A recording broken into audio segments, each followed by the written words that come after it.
कोई प्रारंभिक कामना न होने पर भी हमें अनेक विचित्र अनुभव होते हैं।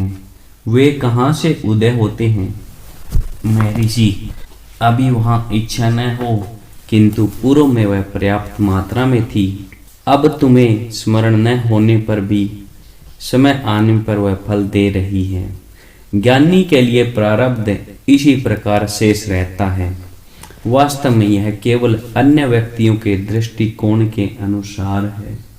भक्त, जीव क्रम से बद्ध कहा जाता है, ऐसा क्या है? महर्षि, कर्म को अपने फल भुगतने दो।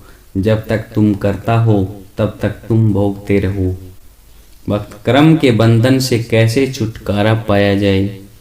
महर्षि, देखो यह क्रम किसका है। तुम्हें ज्ञात हो जाएगा कि तुम करता नहीं हो, तब तुम मुक्त होगे। इसके लिए ईश्वर कृपा आवश्यक है, जिसके लिए तुम्हें उसकी प्रार्थना, उसकी उपासना तथा उसका ध्यान करना आवश्यक है। बिना संकल्प के सहज क्रम बंधन कारक नहीं होते। ज्ञानी भी क्रम करता है, जैसा कि उसकी सारी क्रिया से प्रकट है। प्रयास एवं संकल्पों के अभाव में कोई क्रम नहीं हो सकता। अतः संकल्प सबके साथ विद्यमान है। संकल्प दो प्रकार के हैं, बंध हेतु और दूसरा है मुक्ति हेतु। प्रथम प्रकार के क्रम त्याज्य हैं तथा द्वितीय प्रकार के बढ़ाना आवश्यक हैं। पूर्वकृत कर्म के बिना कोई फल नहीं होता। पूर्व संकल्प के बिना क्रम नहीं होता। जब तक कर्तापन का भाव है, तब तक मुक्ति भी प्रयास का ही फल होगा। एक लंका निवासी आत्म साक्षात्कार के लिए प्रारंभिक साधना क्या है?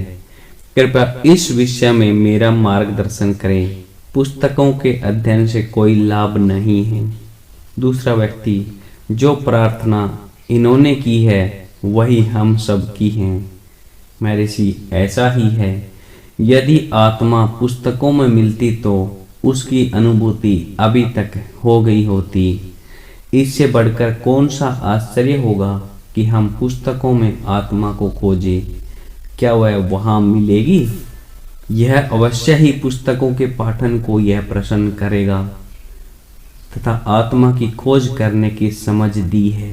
भक्त, पुस्तकें नितांत निरर्थक हैं। इन सब को जला दिया जाए। कहा हुआ शब्द मात्र ही उपयोगी है। केवल कृपा ही कल्याणकारी है। अन्य व्यक्ति अपनी बुद्धि के अनुसार विचार प्रकट करते हुए बोले और अंततः वे मूल प्रश्न पर वापिस आ गए, पर श्री भगवान मौन रहे। तेलुगु के पंडित श्री रंगचारी ने निष्काम क्रम से विषय में जिज्ञासा की।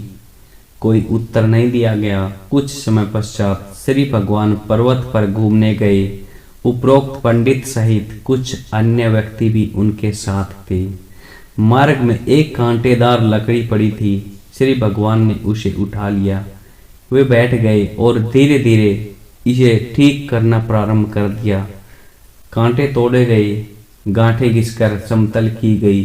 पूरी छड़ी एक खुरदरे पत्ते से रगड़कर चिकनी बनाई गई।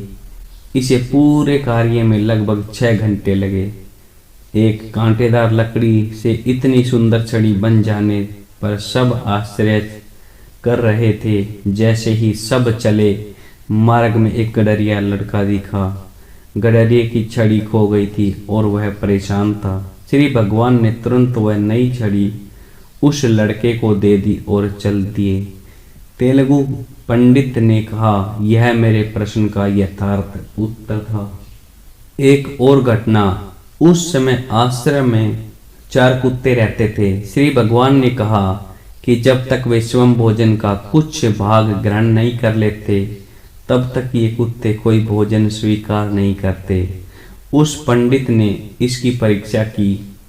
उसने कुछ खाद्य पदार्थ उनके समक्ष डाले। उन्होंने उससे स्पर्श भी नहीं किया। कुछ समय बाद महर्षि ने उसमें से कुछ अंश अपने मुंह में डाला। तुरंत ही वे झपट कर भोजन चट कर गए। कुछ समय उपरांत एक व्यक्ति द्वारा 2 मोर आंखों पर पट्टी बांध कर लाए गए। महर्षि के समक्ष छोड़े जाने पर वे उड़कर दूर चले गए। दोनों मोर दोबारा लाए गए, किंतु वे फिर भी उड़ गए। तब श्री भगवान ने कहा, इन्हें यहाँ रोक कर रखने के प्रयास से कोई लाभ नहीं है। इनकी इन कुत्तों जैसी मानसिक परिपक्वता नहीं है। उनके बहुत प्रयास करने के बाद भी मोर वहाँ एक क्षण को भी नहीं रुके।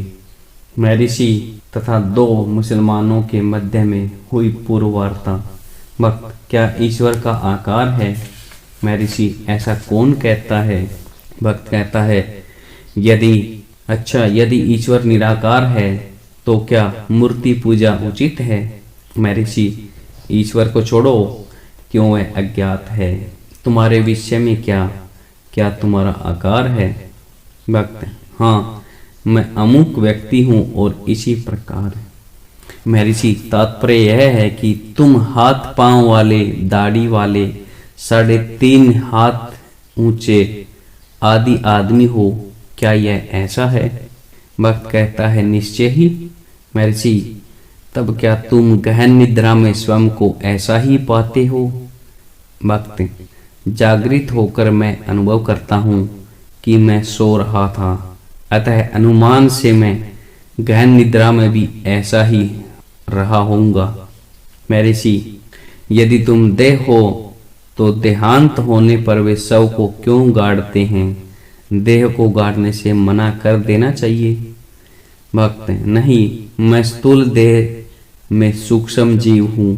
महर्षि, इस प्रकार तुम देखोगे कि तुम वास्तव में बिना आकार के हो, किंतु अब तुम स्वयं को देह समझ रहे हो। जब तक तुम साकार हो, निराकार ईश्वर भी साकार ही रूप में उपासना क्यों करते हो? प्रश्नकर्ता भ्रमित एवं व्याकुल हो गया है। क्रिसमस पर यह विशाल समुदाय एकत्रित हो गया। भक्त, चैतन्य ऐक्यता कैसे प्राप्त करें? महर्षि, चैतन्य ऐक्यता होते हुए उसकी प्राप्ति कैसे करें? तुम्हारा प्रश्न स्वयं ही इसका उत्तर है। भक्त, आत्मा, अनात्मा, परमात्मा क्या है? महर्षि, आत्मा जीवात्मा है, शेष स्पष्ट है। आत्मा नित्य सिद्ध है। आत्मा को सभी जानते हैं। सभी स्वयं को जानने हेतु किस प्रकार की सहायता अपेक्षित है? लोग आत्मा को एक नवीन वस्तु के रूप में देखने की आकांक्षा करते हैं, किंतु यह नित्य है एवं सदैव वहीं रहती है। वे आत्मा को देदीप्यमान प्रकाश आदि के रूप में देखने की इच्छा करते हैं। ऐसा कैसे हो सकता है? आत्मा न प्रकाश है, न अंधकार, न तेजो न तमः है। वह केवल है जो वह है। उसकी परिभाषा नहीं हो सकती। सर्वोत्तम परिभाषा है, मैं हूँ वही मैं हूँ। I am that I M.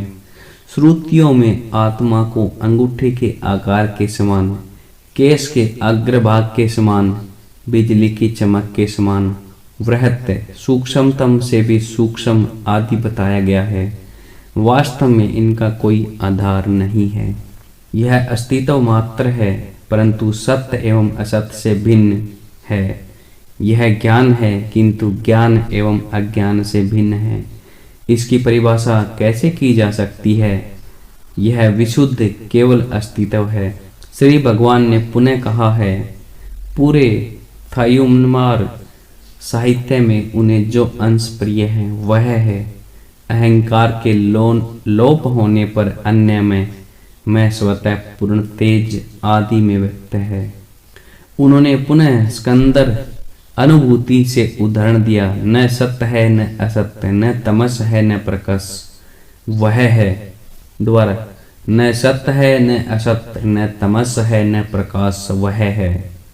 एक व्यक्ति ने कहा है, कुंभकोणम के एक सिद्ध का मत है कि उसने आचार्य शंकर के सिद्धांत में जो अनुभव से परे परम सत्ता के बारे में है, परंतु जिसका दैनिक जीवन से कोई संबंध नहीं है, संशोधन कर उसे दैनिक जीवन से भी संबंध किया। दैनिक जीवन में भी अलौकिक शक्तियों का उपयोग आवश्यक है, अर्थात पूर्णता प्राप्त करने हेतु सिद्ध होना आवश्यक है। श्री भगवान ने थायुमन्वावर का एक वह अंश उद्धृत किया जिसमें सर्व सिद्धियों को तुच्छ बताया गया है। उन्होंने पुनः कहा है कि अनेक स्थानों पर मौन का उल्लेख किया गया है, किंतु परिभाषा एक ही छंद में है। मौन वह सहज अवस्था बताई है जो अहंकार के नष्ट होने के उपरांत स्वतः प्रकट होती है। यह अवस्था प्रकाश एवं अंधकार से अतीत है, फिर भी उसे अन्य उपयुक्त शब्दों के अभाव में प्रकाश कहते हैं।